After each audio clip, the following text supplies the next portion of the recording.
Hey everyone, today I'm showing you how to make a sugar-free pistachio diplomat cream.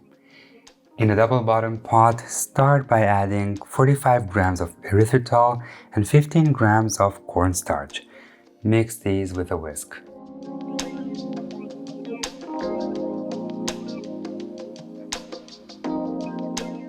Then add 170 milliliters of full-fat cold milk.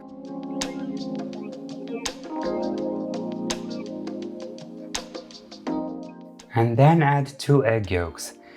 Mix these in, and then you can start the fire.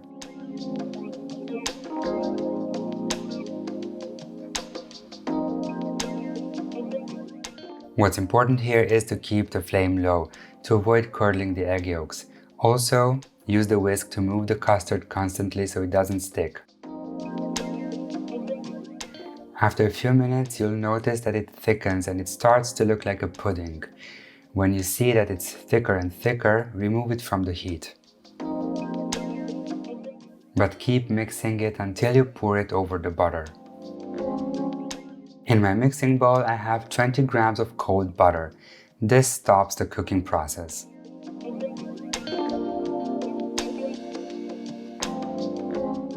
To ensure a beautiful and smooth consistency, I recommend you take the extra step and push the custard through a strainer.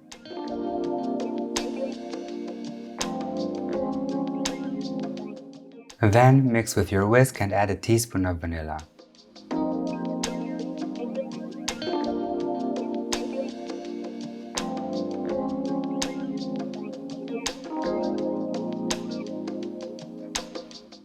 And here I have 5 grams of gelatin that I bloomed in 40 milliliters of cold water. Mix it in. You're gonna notice that the mixture turns a little watery. That's to be expected, it's okay. And now it's time for the star ingredient of this recipe, 65 grams of pure pistachio paste. Give this a little whisk and then cover the bowl with plastic wrap and let it sit at room temperature for 2 hours.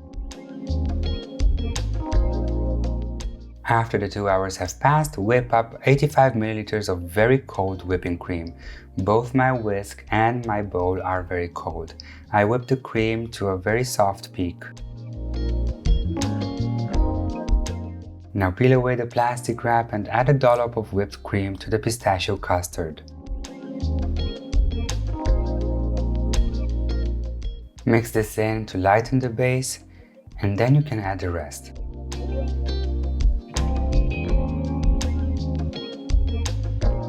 Fold the rest of the whipped cream in until you have a perfectly homogeneous mixture.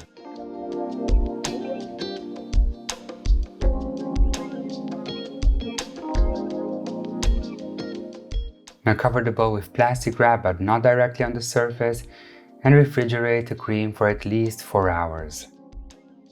Because of all the fat and the gelatin, the cream sets really nicely.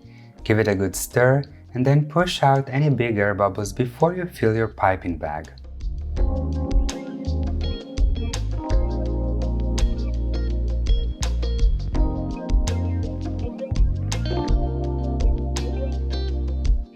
This diplomat cream makes for beautiful piping, and you can fill cakes, decorate them, or you can even enjoy the cream on its own.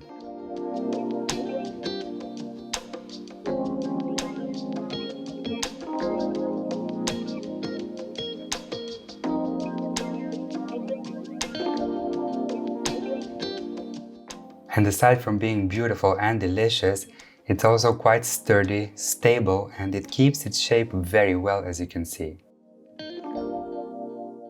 If you like this recipe, give it a try and let me know how it turns out for you. Until next time, Dessertophiles!